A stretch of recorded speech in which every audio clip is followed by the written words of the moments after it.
In this video, I'm going to talk to you about the two main types of meditation practices. And I'm also going to explain this in the context of why some meditation methods might work for you and why some others might not work for you, and how you can actually find a meditation method that's going to work for you. And of course, as a caveat, I'm going to be very biased to the meditation method that we particularly practice here, because I do believe that through this meditation method, anyone can achieve their goals. And meditation is not just about trying to find your spiritual self or calm your mind. It's not just for people who are stressed or anxious. It's also about finding the reason and purpose while you're alive, finding your true self, being able to succeed at anything that you put your mind to. Meditation is like a gym for the mind. And so with that, before we actually get into it, I would strongly recommend understanding more in depth about what the mind is, because we won't cover that particularly in this video, but just very briefly, the human mind that we have is made up of this body, the habits that I've inherited from my parents and my ancestors, and then the life that I've lived. So those three components make up what's in my mind. And so with this body, this five senses camera, eyes, nose, mouth, ears, and this body, I take pictures of everything, and it's all stored in here. So the stress, the anxiety, the pain, the suffering, it all only comes from in here. It all comes from inside of my mind world. So with that, let's get into the presentation about the different kinds of meditation. So fundamentally, there's two different types of meditation practices. So the first type is breathing, silence, contemplation, sound, mantras, focusing. This type of meditation is about putting something into your mind. So for example, breathing makes you feel really good. Silence meditation, trying to put silence into your mind, or sound, trying to put sound into your mind. So you're putting something into your mind to elicit a particular kind of emotional response. The second type of meditation method is discarding. So we're going to go through type 1 first. So again, imagine I'm trying to sit down and I'm trying to meditate. And one of the reasons why I want to meditate is to deal with this stress or this depression or this overthinking. So I've got all these things running around in my head, in my body. I want to get up and move. And so what am I doing? By putting something into my mind. Now, it depends on the state of your mind as to how much these types of meditations will actually be able to take hold with your mind. So going through some of these practices. So the first one is breathing. There's some very common forms of breathing meditation, particularly these days, would be like the Wim Hof method. You've also got box breathing. This is a very, very good type of meditation method. So it's box breathing, where you breathe in for 4 seconds, you hold for 4 seconds, you breathe out for 4 seconds, and then you hold for 4 seconds, and you repeat this. As you do this, it will actually calm your whole nervous system down.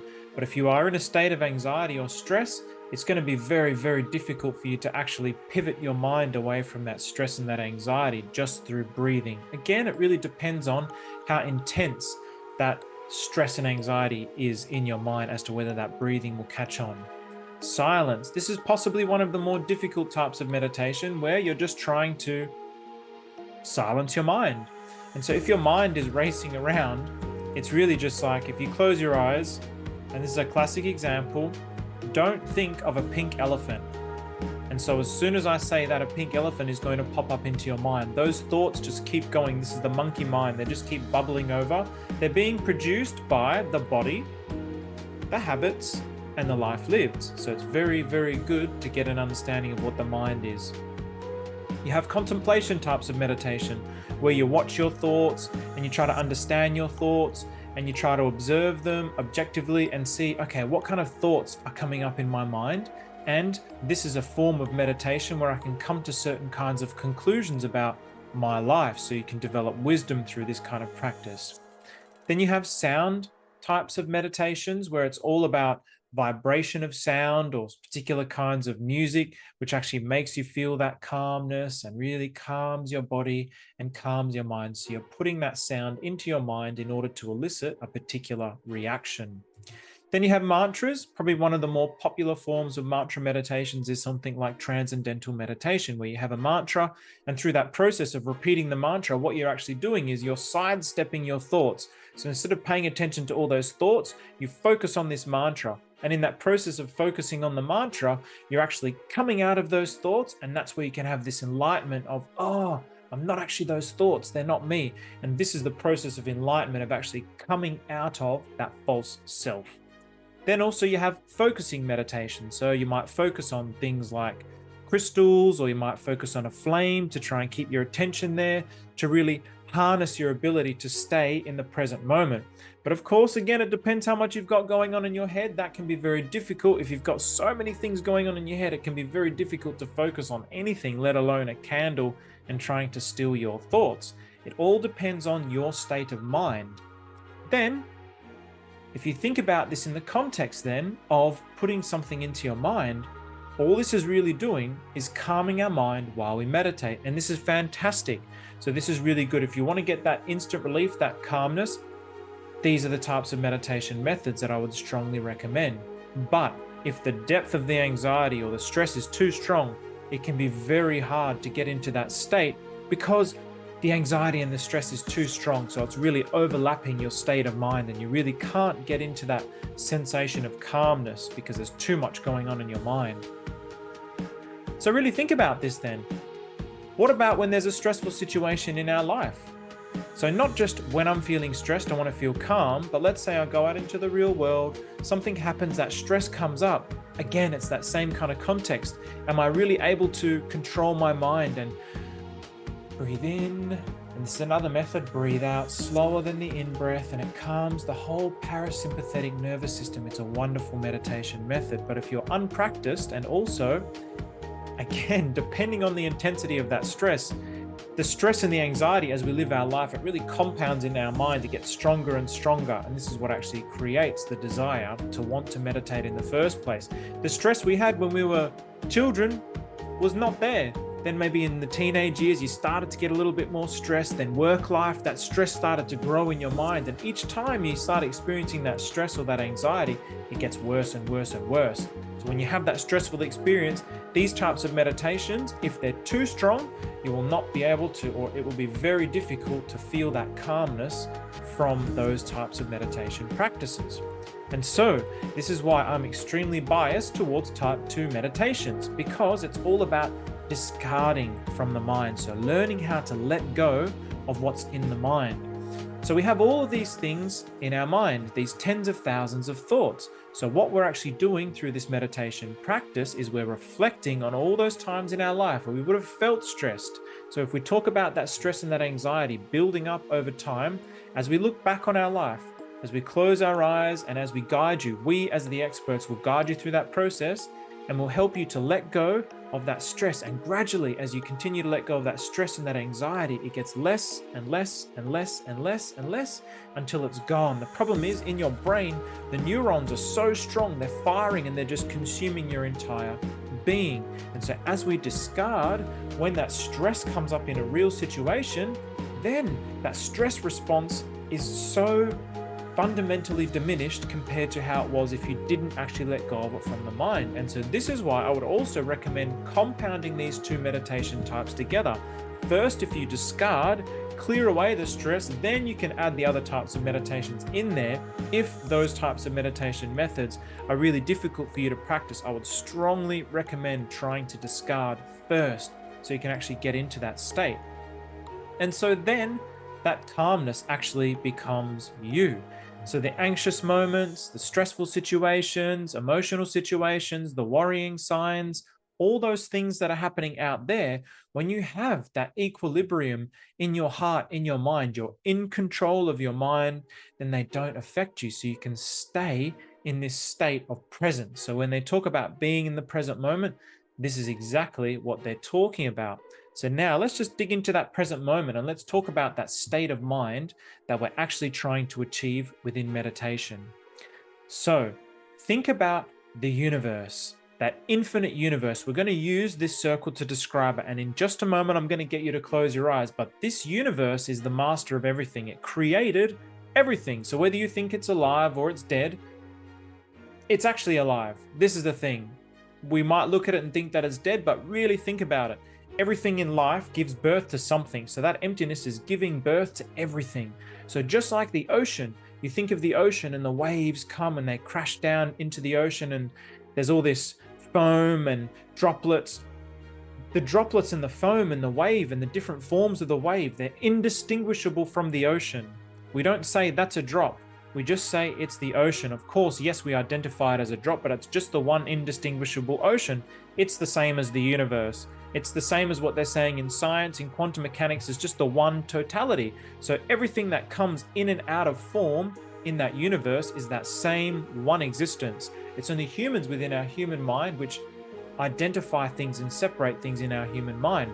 So it gives birth to the stars, the sun, the earth, the moon, and humans living on the earth. So right now, just close your eyes just for a minute. And I want you to think about, imagine if all the humans disappeared from the earth. Humans weren't there. The universe would still exist. The earth would still be there. All the stars, the moon, the sun, it would all still be there. Now imagine the earth disappears. That infinite universe emptiness is still there, so are all the stars and the sun. Take away the sun, take away all the planets, take away the galaxies, take away all the stars. That infinite universe emptiness still remains. That infinite universe emptiness is like the mother and the father of existence. It gives life to everything. Everything is created from that. So now open your eyes. Again, if all those things disappeared, that infinite universe emptiness still remains. And you actually have that within you. This is the beautiful thing. So this is actually truly what meditation is all about. Anything that you want to achieve, you'll achieve it within you. It's already within you. It's already perfect. But why aren't we living like this? It's because we actually have this mind world. So we take pictures of everything, as I explained before, and it overlaps. So I can't actually see in my heart, in my mind, that I'm that universe, that eternally living universe, because I think, oh, my name is Stephen. I was born in 1986. I went to high school in Balcatta. I went to university and studied, and I had social anxiety, and I get stressed about these kinds of things, and I have a lot of anger, and I don't get along with people. All these stories we tell ourselves, these limiting beliefs, it keeps us trapped inside of our false self. So this is our false mind, which overlaps our true mind. So now, if we spread it out and illustrate, that false mind overlaps. So we're going to spread it out. So the true mind is that infinite universe emptiness, which is just the universe. It is the origin of everything. It is the creator of everything. It is the place of eternal happiness. It's a non-material yet living existence. It's living because, again, think of the analogy of the ocean. It creates everything. Everything just comes in and out of form and goes back into that non-material yet living existence. So this is the truth. This is also what religions refer to as God or Buddha or Allah. And this is your true mind. So this is the land of truth that you have within you. So even in religious scriptures, they'll talk about finding God within or finding Allah within. This is actually how you do it, by clearing away this false mind, which is the mind of negativity, stress. It's actually a total illusion. When you close your eyes, you see that entire world in your mind and that self in there. None of it is actually real. It's just a total 100% illusion. This is the place that is just conditional happiness. It's not real happiness. It's not eternally everlasting happiness. It comes and goes with the conditions. Oh, I'm happy when something good happens in my life, but I'm sad when something bad happens. The true mind is just always happy. It doesn't matter about the condition because you're able to see the bigger picture. Because we have tens of thousands of thoughts in there, it's the mind of burden. So it's constantly sucking our energy and draining us of our life force. It's the mind of worries, worrying about the future, having anxiety about the past or situations that are coming up. It's just stress, pain, and suffering living inside of that mind, and it's so limiting. This is your false self. This is that ego. You might hear these kinds of words like conditioned mind, false self, false ego, false mind. We hear all these kinds of concepts. It's all referring to that same thing. You'll even hear things like your inner child and the blockages and childhood trauma. All of that is coming from that false mind. So when you actually discard that false mind, which is the source of the stress, the pain, and the suffering, Naturally, logically speaking, you just become the universe. When you're reborn as the universe through the words of the masters of the universe, then you can live eternally as that universe. It's a very logical process. And so, this is what discarding is all about. So, if you are someone that struggles with particular kinds of meditation practices, why don't you actually give discarding a go? Because if you actually struggle with sitting still or having too many thoughts, or I can't sleep at night, or I've got too much anxiety, or I've got too much stress, so I can't actually meditate. If you actually discard those conditions from your mind, you will be able to meditate anytime that you want. You will be able to achieve anything that you want. And you'll see for yourself as you become one with that eternally living existence. This is where the magic of life is, having that gratitude all the time, just being so grateful for alive. This is where people talk about manifesting and synchronicity. It's when you become one with the mind of God that you have within you. This is what the meditation method of discarding is all about. Because as we discard, we're giving it to the universe, which is actually alive. The universe wants to take it, it wants to help, but we never had a method to actually do that. Now we actually have the method. It's the most joyful news. We have the method. So when you go to a psychologist or a psychiatrist, it feels really good to talk. But somehow the root is still in there. With this method, it fundamentally clears away the root. So then you're free forever and you live forever. So it's actually a miracle. It's the best item in the world. There's nothing better than living with that pure state of beautiful, blissful, happy consciousness. And that's what this meditation method is all about. So if you're interested, I strongly recommend reaching out to us and we would love to help you. We are the experts. We will guide you step by step. We will hold your hand. We will take you to that land of truth that is within you, and you will see for yourself what an absolute miracle life is. With that, thank you very much.